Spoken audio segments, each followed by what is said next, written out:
Olá, meus queridos e amados irmãos, com muita alegria estamos aqui mais uma vez para a ministração e apresentação da nossa aula da série de lições que estamos estudando sobre a razão da nossa fé cristã. E nesta oportunidade nós vamos estar falando sobre a doutrina da Trindade. Eu quero deixar com os meus queridos e amados irmãos a leitura bíblica, leitura em classe, que se encontra em 1 Coríntios capítulo 12, verso 4 e verso 6, e 2 Coríntios capítulo 13 e verso 13. É os textos pelos quais vão falar sobre a Trindade. Meus amados e queridos irmãos, a doutrina da Trindade, ela é a verdade mais crucial do pensamento cristão. Mas como nós vamos conciliar o monoteísmo do Antigo Testamento com a divindade de cada pessoa da Trindade? Esse vai ser o enfoque da nossa lição, do estudo que nós vamos ministrar nessa oportunidade. A igreja, meus queridos, desde a antiguidade, em várias passagens bíblicas, elas creem na fé em um só Deus, que subsiste eternamente em três pessoas distintas, ou seja, apenas o Deus em três pessoas. Meus amados, eu quero aqui passar apenas alguns contextos históricos sobre debates referente à Trindade. Primeiramente, meus amados, nós queremos ver aqui o Concílio de Nicéia, que foi um concílio para definir a doutrina da Trindade. O Concílio de Nicéia foi o primeiro concílio ecumênico, que significa universal, já que deles participaram bispos de todas as regiões onde havia um cristão. Teve lugar na igreja e já tinha conseguido a paz, tinha paz universal e disputavam de liberdade para reunir-se abertamente.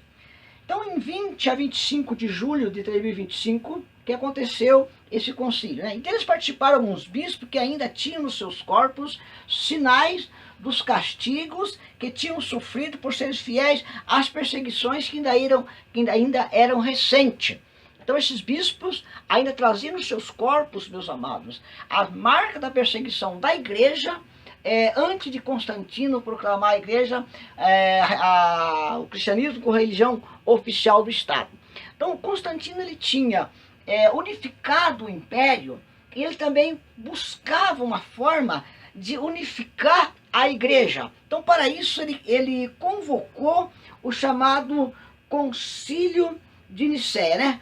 Para estabelecer a união entre o cristão, o imperador Constantino convocou o primeiro concílio de Nicéia em 325, onde a doutrina da Trindade foi reafirmada, né?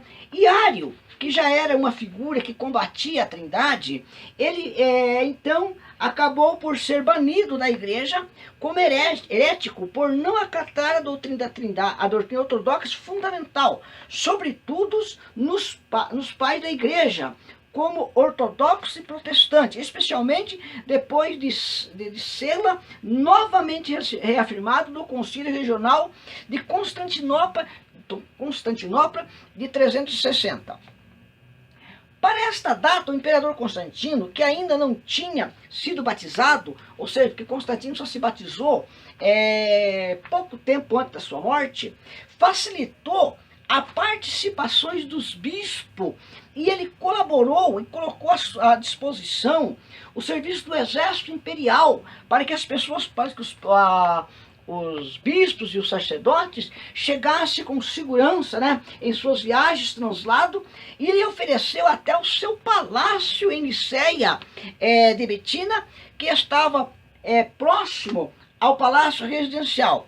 De fato, ele considerava que era oportuna essa reunião, pois no ano 324, depois da vitória contra Lício, tinha conseguido unificar o império e desejava também uma igreja unificada. Então nós já vemos aí o primeiro embate da questão da doutrina da Trindade, mas o Concílio de Nicéia ele não conseguiu pôr fim a esse impasse, a essa discussão sobre a doutrina da Trindade. Mas muito antes da doutrina da Trindade, dessas controvérsias, Tertuliano, ele já também já tinha praticamente proclamado, já pregava a doutrina da Trindade, Tertuliano é o maior, contribuiu muito para a teologia, tem uma reflexão do ministério trinitariano, né? Criou um vocábulo que passou a fazer parte da linguagem oficial da teologia cristã. Foi ele que introduziu a palavra trinita, né? Como complemento de unitra. Segundo Tertuliano, o Pai, o Filho e o Espírito Santo são um só Deus, porque há uma só substância, um só estado, ou status no caso, né? Um só poder, mas, por outro lado, distingue-se sem separação pelo grau, pela forma e pela espécie, ou seja, nas suas manifestações. Tertuliano introduziu assim o termo a persona para significar cada um dos três, considerando individual. Muito bem, apesar de todas estas controvérsias, a doutrina da Trindade, ela é uma doutrina bíblica, está na Bíblia, como já disse, indiretamente a Bíblia não diz, ou não tem a palavra Trindade, mas ela aparece de Gênesis e Apocalipse e alguns textos da Bíblia, principalmente no primeiro capítulo do Gênesis, quando a Bíblia diz que no ato da criação, o Senhor diz: façamos o homem a nossa imagem, conforme a nossa semelhança. Aqui nós vemos, meus queridos e amados irmãos, pela primeira vez, ou pela primeira ordem cronológica da Bíblia, onde aparece a palavra Trindade oculta no termo plural do Deus Elohim. Que o Elohim, como já estudamos em uma das lições passadas, no original ela está no plural, indicando que ali estava o Pai, o Filho e o Espírito Santo. Glorificado é o nome do Senhor. Mas como se deu essa construção bíblica trinitária? Nós vamos estudar a unidade na Trindade, lá no capítulo, 1 Coríntios, capítulo 12, verso 4 e 6, onde diz assim, há diversidade de dons, mas o Espírito é o mesmo. Há diversidade de ministério, mas o Senhor é o mesmo. Há diversidade de operação, mas é Deus que opera em tudo. O que Paulo estava querendo afirmar aqui, meus queridos? Paulo, aqui ele afirma a unidade de Deus, uma só essência, uma só substância, em diversidade de manifestação de cada pessoa. Paulo está aqui afirmando que existia 3 deuses, mas um Deus subdividido em manifestação distinta a cada uma dessas pessoas, unificado em um só Deus. E declara que o Espírito é o mesmo, o Senhor é o mesmo e Deus Pai é o mesmo. É a unidade na diversidade. É uma coisa meio complexa para se entender, mas é o que a Bíblia está dizendo, é o que Paulo está tentando explicar para nós. O mesmo Deus que opera tudo em todos. Paulo resume toda a manifestação em um só Deus. A unidade de diversidade, conforme nós podemos assim afirmar, né?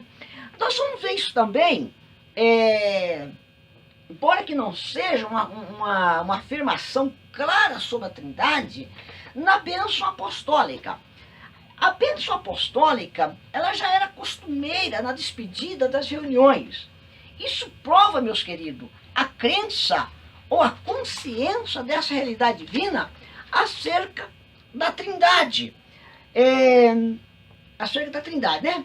A consciência de um Deus trino começa na manifestação, já começando lá no Antigo Testamento, lá pelo Gênesis, e vamos ver também Abraão, por ocasião da destruição de Sodoma e Gomorra, lá no capítulo 18 e 19 do Gênesis, que vai narrar quando 3 anjos aparecem a Abraão, e 2 descem para a cidade de Sodoma e Gomorra, e um fica com Abraão. Ali nós subentendemos que estava presente a Trindade, a manifestação do Pai, do Filho e do Espírito Santo.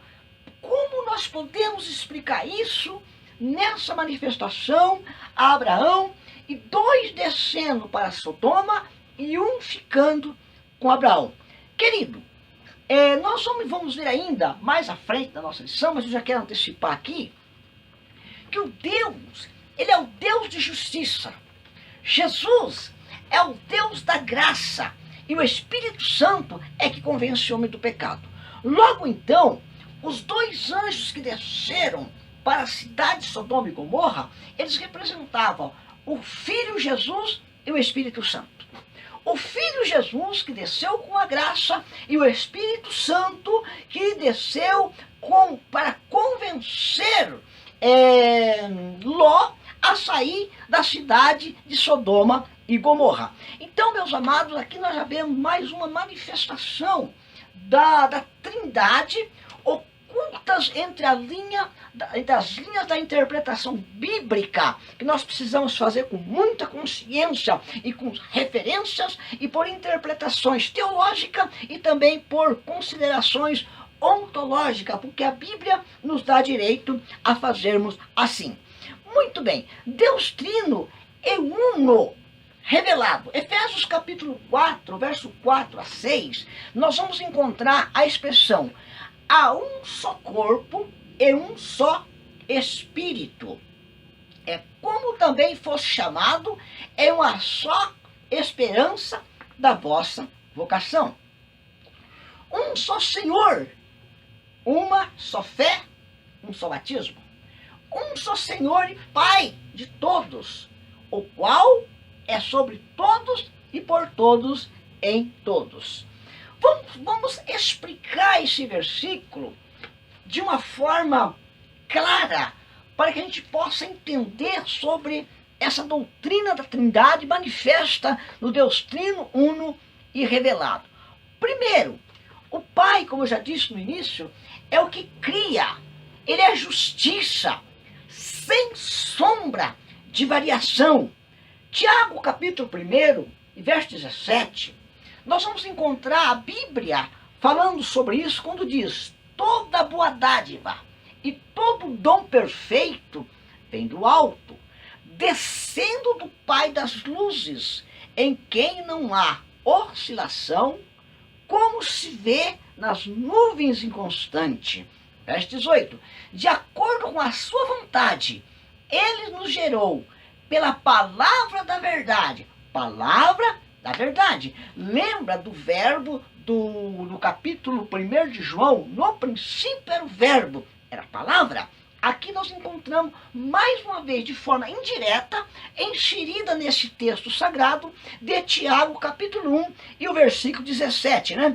Continuando, e nos gerou pela palavra da verdade, a fim de sermos como os primeiros frutos de toda a sua criação, como viver a palavra de Deus. Olha que coisa interessante, primeiro fruto de toda a criação. O homem, ele é a primícia da criação.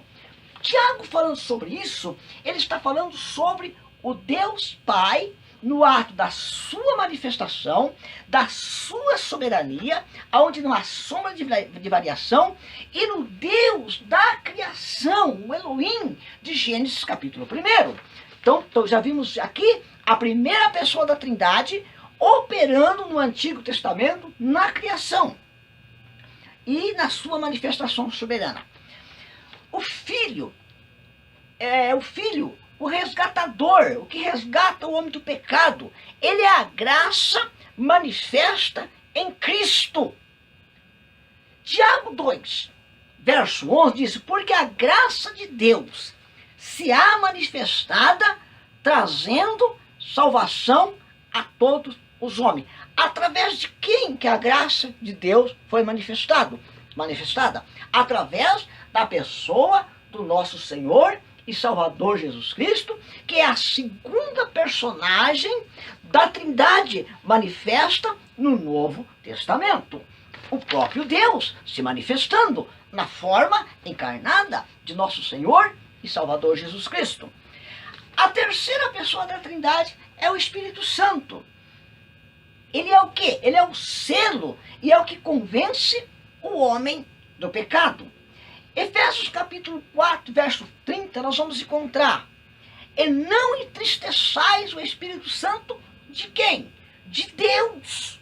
O Espírito Santo de Deus, partícula de Deus, mais uma vez, manifesta através do Espírito Santo, na ação de selo e daquele que convence o homem do pecado. Ele convence o homem do pecado, sela, coloca a marca de Cristo através do sacrifício remidor de Cristo na cruz do Calvário e restaura a imagem do homem perdida no Éden, dada pelo Deus Criador, o Deus Todo-Poderoso.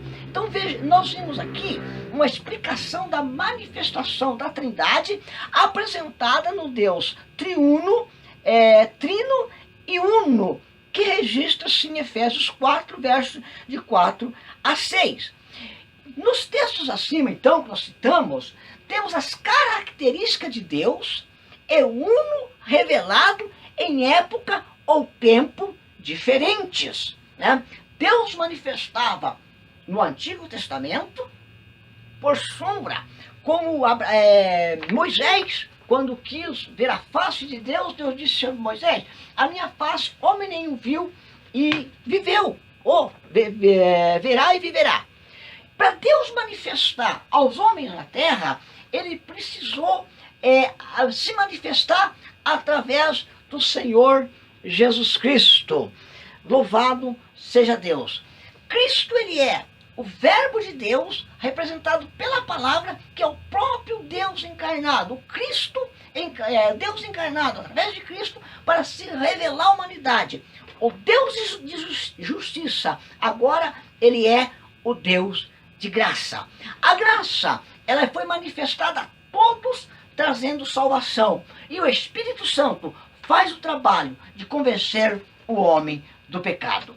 Deus uno, Deus trino e o Deus uno. Uma questão crucial, é o nosso já segundo ponto. Mas como conciliar essa questão crucial com o conceito de monoteísmo cristão, ou seja, a crença em um só Deus?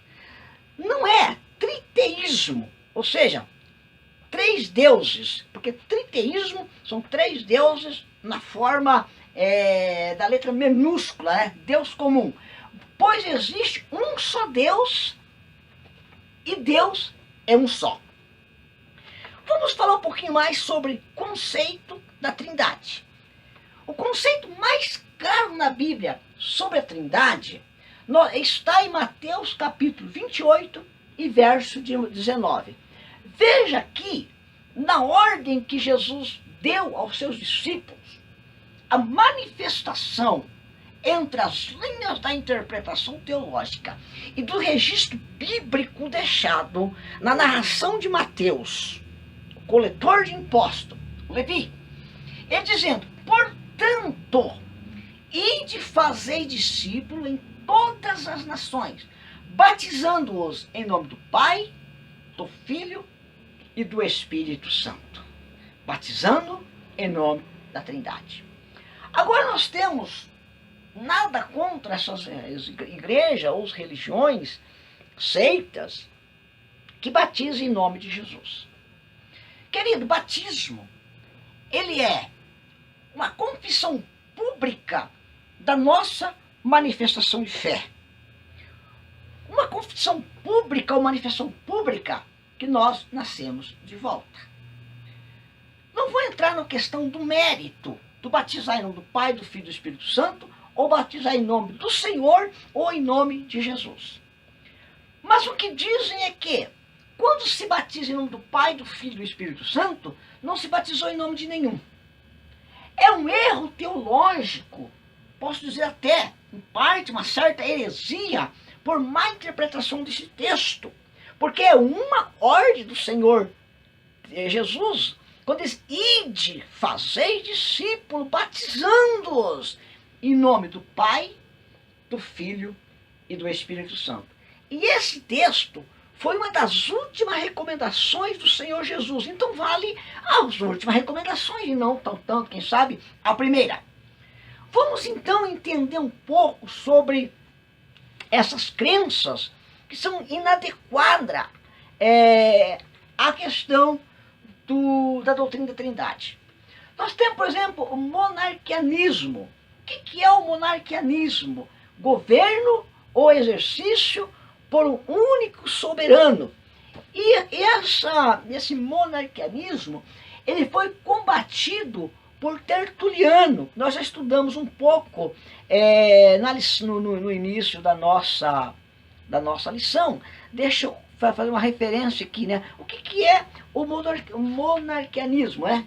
É dinâmico, no caso temos dois, né? Dinâmico eleva a razão acima do testemunho da revelação bíblica no que concerne a Trindade. Segundo esse conceito teológico cristão, segundo essa corrente teológica, ela não é cristã.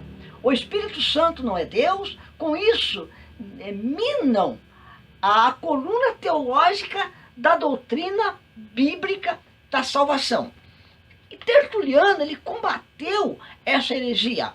Vamos conhecer um pouquinho quem era Tertuliano. Tertuliano, ele era africano, isto é, um cidadão da África. O seu nome era Quintus Septimius Florensis Tertulianus.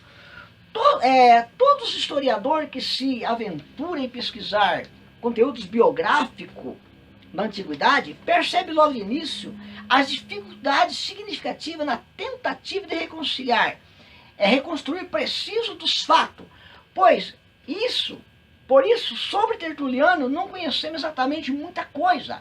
As datas do seu nascimento, da sua morte, no entanto, entre a maioria dos historiadores eclesiásticos existe um consenso. Ao que parece, Tertuliano nasceu entre o ano 150 a 155 d.C. e morreu aproximadamente no ano 220 d.C. O mesmo teria sido convertido ao Evangelho em 95 d.C., tendo desenvolvido seu ministério por aproximadamente 25 anos. Dedicou a sua vida ao ministério da igreja primitiva aproximadamente 25 anos. Tertuliano nasceu em Tunísia, né? Seu pai, ele era pagão. Ele era um subalterno do exército cartaginense, né? Aí, observando, nós temos aí as fontes, mas depois os irmãos podem pesquisar e encontrar mais algo sobre o Tertuliano. Então, o que o monarquianista faziam? Eles negavam a divindade de Jesus e afirmavam que Jesus recebeu poder por ocasião do seu batismo e se tornou divino por ocasião da sua ressurreição. Essa teoria, meus amados, essa doutrina, contraria João 1 e 3, de 1 a 3, e também 1 João de 1 a 3 também. O que diz o Evangelho de João, capítulo 1, versículo 1 ao versículo 3? Diz, no princípio, nós já citamos várias vezes esse versículo, mas vamos citar de volta. No princípio era o Verbo, e o Verbo estava com Deus, e o Verbo era Deus. Ele estava no princípio com Deus. Que princípio é esse? O princípio do Zolan de Deus, ou seja, da eternidade de Deus. Todas as coisas foram feitas por ele. Pera lá, mas como todas as coisas foram feitas por ele? Se ele era o Verbo que estava sendo encarnado na pessoa de Jesus Cristo. Aqui nós temos o conceito de Cristo também como um Deus.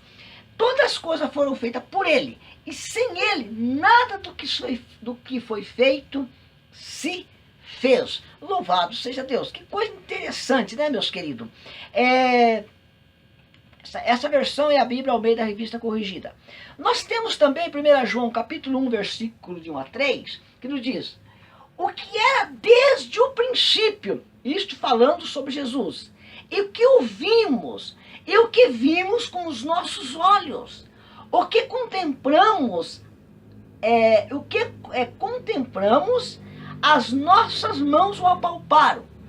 Isso proclamaram a respeito da palavra da vida. Palavra da vida a respeito de Cristo. A vida se manifestou, nós a vimos e delas testemunhamos e proclamamos a vocês a vida eterna que estava com o Pai e nos foi manifesta. Veja que lindeza, que maravilha que esse texto bíblico nos traz o esclarecimento da manifestação de Cristo como Deus entre nós. Então, não é uma pessoa separada do Pai, mas uma pessoa unida ao Pai em uma manifestação diferente no período da graça. Continuando o versículo. Nós lhe proclamamos e vimos e ouvimos, para que vocês também tenham comunhão convosco. Na nossa comunhão é com o Pai e com o seu Filho, Jesus Cristo. Oh, louvado seja o nome do Senhor. Hein? Glórias a Deus por isso. Então, aqui nós fizemos uma apologia sobre o monarquianista, né? Que negava a divindade de Cristo. Então, esses dois textos bíblicos, eles nos deixam claro que Cristo era divino, que ele não era apenas um homem, ou que se tornou Deus, recebeu manifestação e etc. no seu batismo, e depois na sua ressurreição, conforme nós conversamos anteriormente. Então, nós temos também os monarquianistas modalistas. O que esses ensinam? Que diz que Deus aparece com máscara, disfarce para se revelar à humanidade. E não são 3 pessoas, mas 3 faces. Um absurdo. Isso é um absurdo. Deus não é um Deus de teatro. Deus não é um Deus de novela, que se manifesta disfarçado com nomes diferentes. Não. Esse porque, meus queridos, quando não estão nessa situação, nós teríamos que dizer que Deus é um ator. E ator lá no grego, ele quer dizer, fugiu a palavra agora, mas é algo que não é real. Ou seja, é aquilo que é um engano. É ser ator, fingir o que eles... Hipocrisia. Ator no original grego quer dizer hipocrisia, fingir aquilo que ele não é. Então Deus não é um Deus que se manifestou com máscara, não, disfarçado. Ele é o Deus real, o Deus verdadeiro, manifesto de situações diversas e com ações diversas, mas ele é a mesma essência, mesmos tributos morais e espirituais. Essa doutrina, ela passou a ser chamada também de sabelianismo. O que é esse sabelianismo? O sabelianismo, meus amados irmãos, é a doutrina que é conhecido de Sabélio, uma coisa assim, deixa eu dar uma olhada aqui. É a crença, ou seja, os sabelianos, né, o sabelianismo, é a crença unicista de que Deus se manifesta, Deus se manifestou em carne. E lá usa o Evangelho de João, capítulo 1, e João 1, 18, né? E não 3 pessoas distintas. O termo sabelianismo deriva de Sabélio, que era um padre, um teólogo do século II depois de Cristo, que é o defensor dessa tese. Ele foi um discípulo de Noeto, né? É motivo pelo qual os seus seguidores destas crenças são chamados nas fontes patrísticas de Neocianos. Já Tertuliano os batizou como patripacianismo. Só uma questão aí mais histórica, né? A respeito do sabelianismo. Outra doutrina, que nós já falamos um pouco sobre ela, é o arianismo, doutrina formulada por Ário. Quem foi Ário? Apesar do seu caráter, apesar do caráter Ário ter sido severamente acusado pelos seus opositores, Ário, segundo os registros, parece ter sido um homem de um caráter ascético, de moral pura e de convicções bíblicas. Apenas a sua doutrina ou a sua teologia que estava distorcida. Em 318, houve uma disputa entre o bispo Alexandre de Alexandria e Ário, porque Ário acusava o Alexandre de sabelianismo num concílio que Alexandre convocou, e em seguida Ário foi então condenado. Ario tinha, no entanto, numerosos apoiantes à sua disputa, que se espalhou-se de Alexandria por todo o Oriente. Ao mesmo tempo, Ario encontrou refúgio, ele fugiu do Egito, né? Ele encontrou refúgio e apoio com o bispo de Eusébio de Cesareia, que é o autor desta obra aqui, chamada História Eclesiástica de Eusébio de Cesareia. Esse historiador, então, que escreve este livro, deu apoio a Ario e recebeu Ario, né, em sua residência, em sua casa e assim por diante. Então veja que, embora que Ario tinha essa doutrina que ele não concordava com uma doutrina da Trindade, no entanto, era um homem de caráter puro, de uma fé genuína. O arianismo foi uma visão cristocêntrica, sustentada pelo seguidor de Ario, presbíteros cristãos de Alexandria, nos primeiros tempos da igreja primitiva, que negava a existência da substancialidade entre Jesus e Deus e o Pai, que os igualasse, concebendo Cristo como um ser pré-existente e criado. Então, para Ario, Cristo, ele não era eterno. Ou seja, para Ario, Cristo não era Deus revelado, como nós estudamos já em 1 João. Que Cristo ele era pré-existente e criado. Assim como o homem foi criado, os anjos foram criados, Cristo também seria criado, segundo a teoria de Ario, mas nós não aprendemos assim, né? Glorificados em nome do Senhor. Embora a primeira e mais excelsa de todas as criaturas, que é a encarnação de Jesus de Nazaré, Jesus, segundo Ario, só existe, deixa eu voltar aqui um pouquinho, por si mesmo, tá? Segundo Ario, só existe um Deus, e Jesus e seu Filho, e não o próprio Deus. Ao mesmo tempo afirmava que Deus seria um grande e eterno mistério em si mesmo, e que nenhuma criatura conseguiria revelá-lo, visto que ele não pode se revelar a si mesmo.